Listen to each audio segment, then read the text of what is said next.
This podcast represents the opinions of Katie Allen, PA, and guests of her show. The content is for informational purposes only and in no way sets up a patient relationship. Consult your healthcare professional for any medical questions. Now, here's Katie Allen.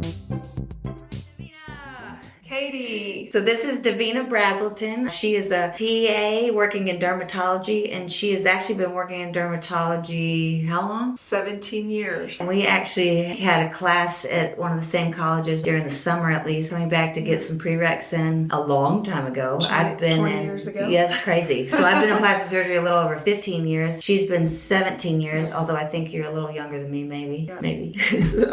And I've asked her to come here today to talk to us about Maskne, because we are all feeling a little stressed about this newfound acne. Obviously, acne to me it's not just physical that we don't like it, but it emotionally affects us also. Definitely. And I find patients come to me for all kinds of things, fillers, Botox, whatever. I know you do that stuff too. And then they've got acne, and I'm like, well, what's that really matter if we've got a new acne problem? I know myself as a PA in plastic surgery, I go, ugh, I'm not really sure what we should do with this. I need you to go see dermatology. And then I go, help. So what do we need to do in the world of Maskne,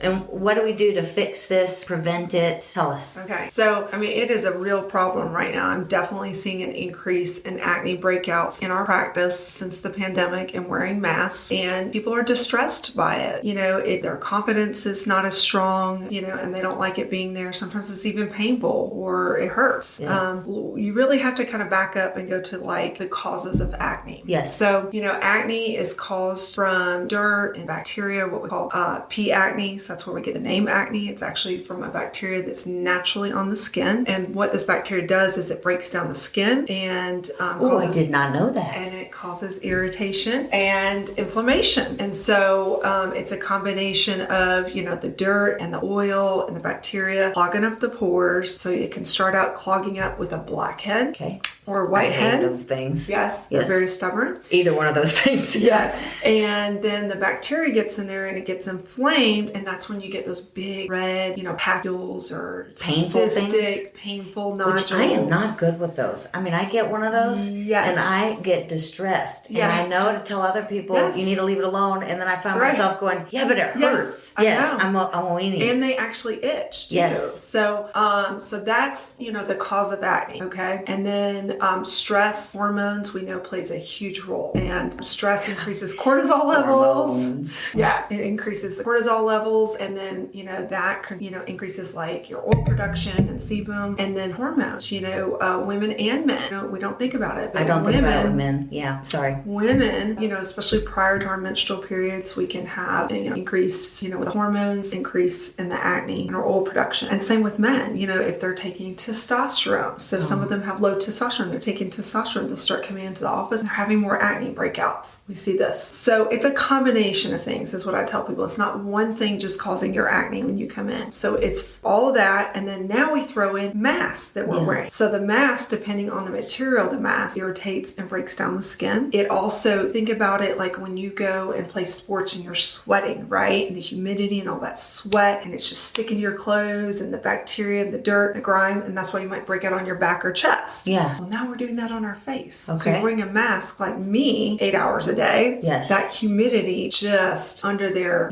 on the chin area, and that's where we're seeing a lot of breakouts is the chin and cheek from the mask, from that inclusion. So you not to distract us too much, but you said something about humidity. Yes. And I think of stuff being yuck, moist, and I can't help but think yeast. Is yeast a part of it at all, or not really? Not usually. Not really in general. Yeah. Yeah, every once in a while we'll see a yeast causing folliculitis. We see that on the chest or the back. We call it hot tub folliculitis. So people get in hot tubs a lot, they're sweating in there. That's kind of a different type of, not necessarily in the acne realm, but kind of a cousin. Okay. No, just the humidity under those masks is causing, the bacteria and the dirt and everything just to kind of go into the pores. Now you said masks and the materials. Is there certain materials that are better or to avoid or? Yes. So it's important to, one, clean your mask every day. So it's a fabric one. Yes.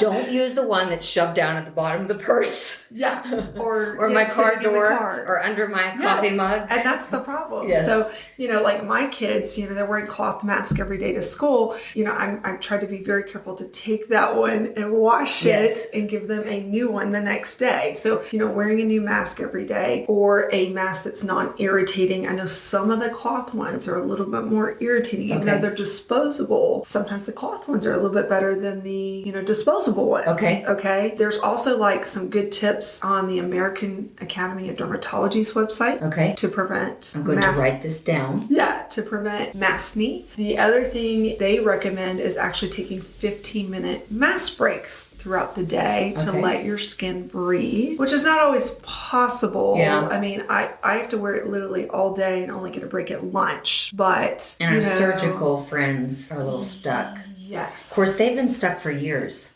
Yes, that's true. They've already used to They have very little sympathy for the rest of us. That's true. Other recommendations is to actually use a good barrier cream. So like a good moisturizer. What would some examples be? So things containing ceramides like CeraVe. I like that she said it like that because I've been saying it like that for years and I'm not even sure if I was right. Or Cetaphil. Some people say Cetaphil. Yeah. Cetaphil. Yes. Those are two very good ones because they're non-comedogenic. They don't clog your pores and they're fragrance-free and hypoallergenic. Also hyaluronic acid. Okay. So over the counter, I think Neutrogena makes one called Hydro Boost in the blue jar. Okay. You certainly can find hyaluronic acid, higher concentrations. I'm sure you sell at your office and we sell at our office. So your local dermatologist or plastic surgeon. What is your favorite that you sell at your office probably if you were going to, for a barrier? Moisturizing then? Is it moisturizing and barrier kind of thing? We sell NeoKeto skincare line and they have a great hyaluronic acid serum that we sell. Good.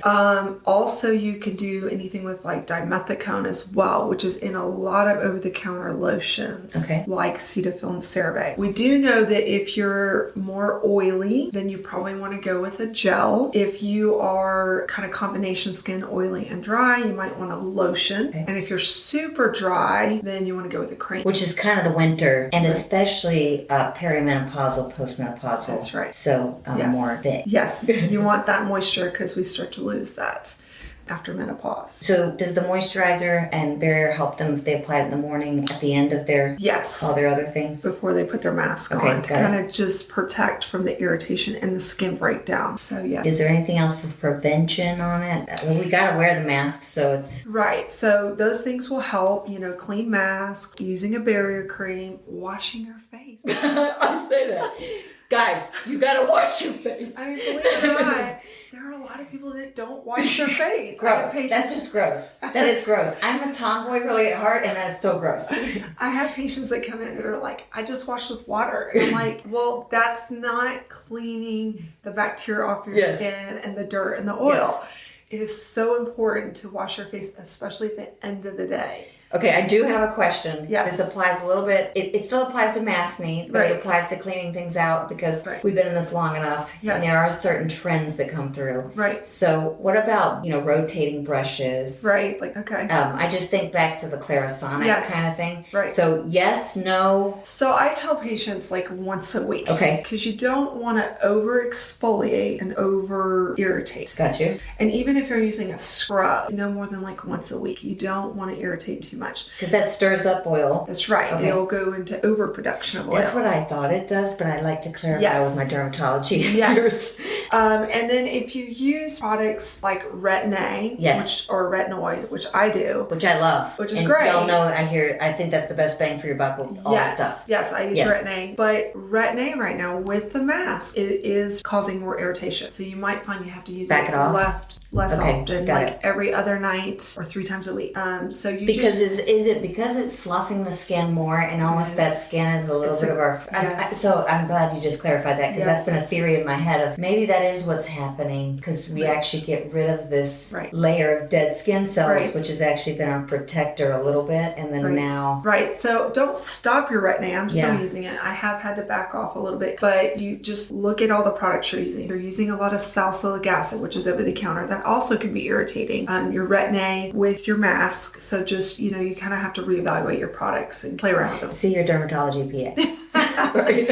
No, and and if you try all these things and over-the-counter things and you still can't get your acne improved, yes, you come and make an appointment with us and we can talk about prescription medications to help your acne. So that's it. So touch on treatment of kind of everyone wearing these masks. Right. And I even feel like it's almost less that we've really been more diligent. The rules are out there. So once it's there, folks are losing their minds a little bit who have never had acne. Now the rest of folks who've been dealing with acne a long time are like, y'all fools, I don't care, because I've been dealing with it. So I noticed the looks, and those of us who have not had as much acne kind of start into a panic of what the hell is what this to do. Yes, so what do they do first? What can they do at home? And then kind of what do you usually start folks on? I know it's a personal evaluation with patients, but... Right. So some over-the-counter things that you can do against C. difficile cerevisiae. Some people can add a benzoyl peroxide cleanser for their acne. Benzoyl peroxide is very good and it helps kill the bacteria that contributes to Does acne. CeraVe have one of those? Or I don't even know. Okay. Don't. Some brands would be like Panoxyl, Oxy, Neutrogena makes one with benzoyl peroxide. A lot of the acne medicines over the counter are salicylic acid. So just look at the active ingredients, maybe for some benzoyl peroxide. Do be careful because they can bleach your towels and your clothes. Yes. So just make sure it's dry. You said a wash. Yes. I know there's the cream little stuff too. So yes or no to the creams too?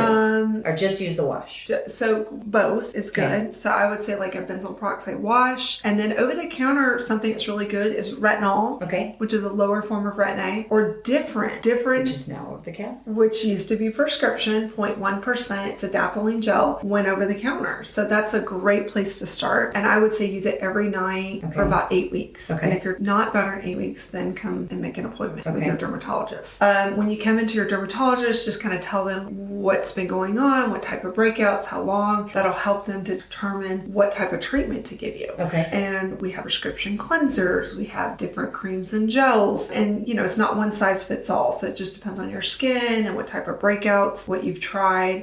Sometimes we also do oral antibiotic pills like doxycycline, minocycline, and now we have a tetracycline. And these target that bacteria, the P. acnes that we were talking about. They're also anti-inflammatory, so they can help with those cystic bumps, so those really big red nodules that you're getting or bumps. So they're going to start with a different over the counter. Different, is it a retinol or tretinoin? So it's actually not a tretinoin. It's in a category of itself, but it is very similar. Got it. Very similar. And it's a lower form. I think of anti-aging, that not being the first choice, right? Right. Ish. Not going into that, but maybe. Anti-aging retinol over the counter is good to start with. And then if they tolerate that line, they can go to a Retin-A prescription. Got it. So if they didn't want prescription, they can do over the counter. And with the acne, it would be that starting with the different, but if you needed to, you could help them do something a little different too. Right. Good. Yeah. You're so smart. Thank you. And so treatments in general, when folks are not able to do this on their own, they're needing to come in. I know one thing you had touched on when we were back to talking about Clarisonic type brushes and scrubs and things like that is that a lot of folks will use washcloths, and my brain goes, and I'm wanting to say it too because there's different things that I even say or that are out in the general public. I know we all feel gross when we get the acne, so we want to scrub and make it clean, but that seems to be not a good idea. No, because it'll irritate it more. So no washcloths. It's better to use your hands and just like circular motions. Clean hands, gently. Folks. Clean hands. Yes. Gently wash your face and then just pat it dry, or you can use like a makeup wipe. That's what I do, like Neutrogena in the blue packet, cleansing cloths to kind of get the excess makeup off. Before you're cleaning, kind of? I do it after. Okay, good. Okay. So I like wash, and then whatever's left, I kind of like wipe off. Okay. So yeah. And I will admit to you, you know, if I'm in the shower washing my face, it's the great wash. At the sink, I don't know about you guys, but you know, I'm making this mess coming this direction, and then I'm finding that I have to really pay attention because I don't want to get my hair wet. Right. Sometimes when I go into bed, if I haven't taken the shower then, and then I'm not getting in this area really good. Right. Which seems to be worse with hormones and stuff anyway. Right. But I've noticed over time, in some ways, that's what I've been using almost my toners. Okay. Not that they should be, but I'm wondering, I'm hearing you say makeup wipe, so I'm thinking maybe I need to go to the makeup wipe, because this area, it's just, there's a zone about right in here, which sometimes is harder to target when to cleansing. Wash. Yes. Right. So if the toner works well for you, because you're dabbing on there, kind of wiping, right, to get that off, it's fine. It's kind of very similar to like a wipe. Okay. That's Cetaphil makes some wipes, Neutrogena makes some. They have some that are fragrance free, which is nice. Good. So either way. Is there anything else that you think we should add on the versions of Maskne or anything about Maskne? The hormone part of it. Okay. So Tell me. sometimes, so especially if women break out on their jaw or chin, it can be very hormonal. They're breaking out before their menstrual period. You know, sometimes we give them birth control, you know, to help regulate their hormones. So that's something also, if they come in the office and we feel like they need, we can talk to them about. And if they have clotting problems or some reason they can't be on the birth control, sometimes you guys use spironolactone? We do use spironolactone. It's kind of an off-label usage, but it's more for my adult women that are older, non-childbearing age. Got it. That helps with acne. Got it. The other thing we're seeing is rosacea flare-ups, which is from the mask too? I don't know about this. So rosacea is a cousin to acne. We treat them very similar. Some people will call it actually adult onset acne, but it's not true acne. But it usually happens later in life. Like acne can start in your teens, or rosacea will start like in your late 20s, 30s, but it's still an inflammatory process. You get these inflammatory bumps, you get redness and blushing, and we're seeing a big increase with that, with the mask irritating and making that break out as well. So do they have the same treatment plans? So it's very similar. So the biggest thing with rosacea is avoiding triggers, which can be like red wine, sun. Hence our water and our glasses.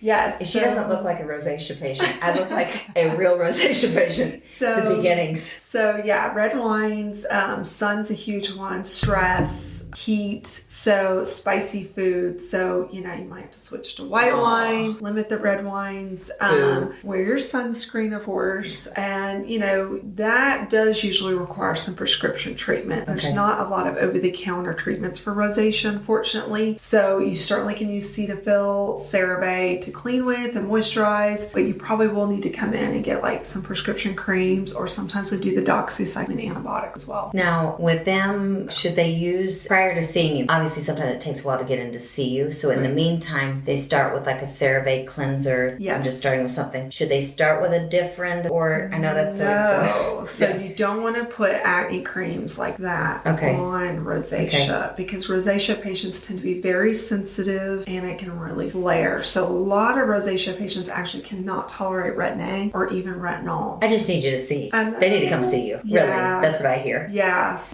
So usually they'll have to come in for something prescription. Yes. I need them to see you. Yeah. Anything else you can think to add? Just clean your face. Because it's gross not to, again. In general, it'll be just good overall, preventing acne, rosacea. I think just simply clean your face and using moisturizer helps anti-aging as well. Amen. I mean, a moisturizer. Amen. People just sometimes don't do that, and just moisturizing your skin is good. And sunscreen, I cannot stress sunscreen enough. So, that's very anti-aging. Can you maybe, while we're on that, throw out 3 of your favorite sunscreens? Okay. Or a couple of your favorite sunscreens? So we usually tell people to look for something that's like an SPF 30 to a 50. Okay. If you're using for just every day, a 30 is, like a 20 or 30 is fine under your makeup. Cetaphil, CeraVe is great. Okay. They don't clog pores because they're non-comedogenic and they're fragrance free, so I don't have people react to them as much. And make sure it contains zinc oxide or titanium dioxide. And that's our physical? These are physical mineral blocking sunscreens. They are better for you. I have a lot of patients that'll come in and say, I can't wear sunscreens. They tend to break me out, or I'm allergic. And a lot of times it's the other chemical blocking sunscreens that people are allergic to. Okay. So if you stick with your basic zinc or titanium, which are the mineral-based sunscreens, you just tend to not break out and react as well. So brands, Cetaphil, CeraVe is great. Coats is another good one that's got a little tint in it for the ladies. You can get that like at Ulta Salon or online. I'm sure you sell great sunscreens at your office. We sell great ones at our office as well, but those are some good ones that are just over the counter. We do. We have ones that I use daily at the office. I will tell you that when I'm out and about, because I tend to do everything you shouldn't do and wipe and Yes. whatever. I use Elta a lot, especially in the summer. Yes. You okay with that? I love Elta, but I think Elta you can't buy over the counter. It is sold in a physician's office, and it's great. And I've sold that one in the past. So no, I think Elta is great because it's fragrance free, got the zinc and titanium, and it's not going to clog pores or people react to it. So basically, we have lots to choose from. We do have lots to choose from, but it's very important to look at the active ingredients. Okay. If you go on the American Academy of Dermatology's website, they also list sunscreens. There are some sunscreens that are still sold over the counter that are banned in Europe because of the chemicals in them. So it's very important to look at the active ingredients. And that seemed to come up recently a lot more questions of how much we're absorbing and things like that, which may be another episode. Yes. Topics on sunscreen, because that is a big topic, especially as we approach summer. But maybe we'll talk about that in the future, because sunscreen. So important. Yes. I'll throw this out there as far as if you're looking for sunscreen that's like more of a waterproof, if you're sweating, you're exercising. For the body, Banana Boat makes a great one. Blue Lizard makes some good ones. Spray? Can we spray? No spray? Okay, so all the sprays. I'm thinking of the mamas out there trying to get their kids done quick. Are chemical blocking sunscreens. Okay, They're not great for you. However, last year's the first year I saw Banana Boat come out with a spray with a zinc or titanium. Okay. It's the only one I've seen on the market. All right. So if you look for that or Google that, that's the only one right now that I know of that comes in a spray. Okay, that's good to know. For the mama. And those face sticks are good too for the mama. That's what I'm like. Something better than nothing. Yeah. And then I have some fun questions. You've been so awesome to tell us about Maskne, which has made, again, so many folks emotionally frustrated in an already crazy pandemic of this time. But these are for you. First, I want to say thank you. Anytime colleagues are supporting colleagues, it makes me excited. I feel pumped. I feel like my early 90s coming out going, I feel pumped up. We're excited to support each other. Definitely. And to me, it increases the energy. As a fellow PA, we know what it took to get here. There's a lot of hoopla to get through. Right. To really tell our patients what we think is benefiting them the most. But these are for you. Okay. If you were to have 2 skincare products, which you kind of already said actually probably a little bit, for yourself, what would you choose? Definitely a Retin-A and vitamin C. Got you. Okay, good. I just like to say. And a cream or serum. Yeah. Either one for the vitamin C. Random 3 musicians that you enjoy. And later you're going to think about 3 more you wanted to add. But just off the top of your head. I like Maroon 5. Okay. Gwen Stefani. Oh, of course. I still remember the concert at 311 Fox when I was in high school, and they booed her. And I thought she was the best thing in the entire world. They booed her. She was the opening act for 311. Oh, gosh. And I was so pumped up. There was a girl on stage. There wasn't a lot of girls, really, at that time that were taking the stage like that. No, there and wasn't. I wanted to be her, to be quite honest. Right. And then they booed her, and then soon after that, she was no longer being booed. So that was good. And then one more, sorry. She's great. And she's making a comeback here recently. And So one more. I like Coldplay. Okay. That's another good They're one. a classic. Good job, Coldplay. Okay, when you grew up, you wanted to be, I know there's usually several, but... I don't know if I ever really thought about that. You were having fun playing. I was just, enjoying life. Good. And I don't know, I never really thought I like about that. That actually makes me really happy. If you were not a PA in dermatology, or just let's say a PA, you'd want to be and she had no prior prep on this, so this is not fair. No idea. Yeah, I know. You know what? Writing books. Awesome. Writing books. Well, you still have a potential. So maybe after the kids are grown. Yes. I like to live in our world of dreams. Yes. And what has been one of the biggest game changers you think in your field since you've been out practicing for 17 plus years? Oh, goodness. Obviously I've seen a huge change in cosmetics and just all that's offered. There wasn't as much offered when I first started, it was only Restylane. Yes. Juvederm didn't even exist. Yes. Juvederm was several years later. Yeah. Yes. So Restylane was like the only filler on the market when I started. And I started with Radius soon after there, which is a bit crazy. Right. But I was Restylane and Radius and a couple others that I won't go through. And that was it. Yeah. So I think it's amazing the changes in what is offered and what we can do now. And we're treating like whole body instead of just like face. And as far as in dermatology, just some of the treatments now, we have great treatments for melanoma that weren't there years, 17 years ago. So if I have to give somebody not great news about a melanoma, before we didn't have as many options, and now we have like great options, which that could be a whole nother topic as well. But I know we cancer, have tons of episodes. Just the advances in skin cancer, which is great. That is amazing. So, all right, favorite sport or exercise you like to participate in? Well, right now it's biking. Yes. On my Peloton and running. I'm going to do a mix. But I also played soccer for like 15 years. That was my next. That's the next one, so that's good. And I love soccer. I don't play anymore, but biking and running right now, just kind of anything. I'm game for anything and everything. Hiking. Awesome. Just trying everything. Awesome. And that helps our mental health as well. A lot, yes, it does. Now, what's your favorite sport? Last question, this is it, that you enjoy watching? I mean, I enjoy watching football. Yes. Davina, thank you so much for coming today. Thanks for sharing your knowledge. And again, I get pumped up as a fellow PA and just in the medical world that we all can come together and help each other on the things that we really know well. Right. And some of that, I still remember my boss when I came out, books were he gave me several, but he said, no matter what books I tell you, you're really going to have to see a lot of this in practice. And I feel like that's what we're getting to do. And then by being able to share information, we get to be what is, to me, giving our patients the best care. We're giving back to them. Yes. From our experience. Thank you so much, Davina. Yes. Till next time. Thank you so much for taking the time to listen to this episode today of this podcast, Make Me Pretty, Tomboy Turn Plastic Surgery PA. Please subscribe and leave reviews, as this does help me continue to be able to provide more episodes in the future. Yes, it does help greatly if you tell your family, your friends, your coworkers. And for those of you who already have, I see you, I appreciate you. It takes an extra effort to do that, and I really am energized by that as well. If you do share that you're listening to this podcast on your social media, please tag me, because really nothing else excites me more than good folks out there encouraging each other as a team, that we may all rise up together unified.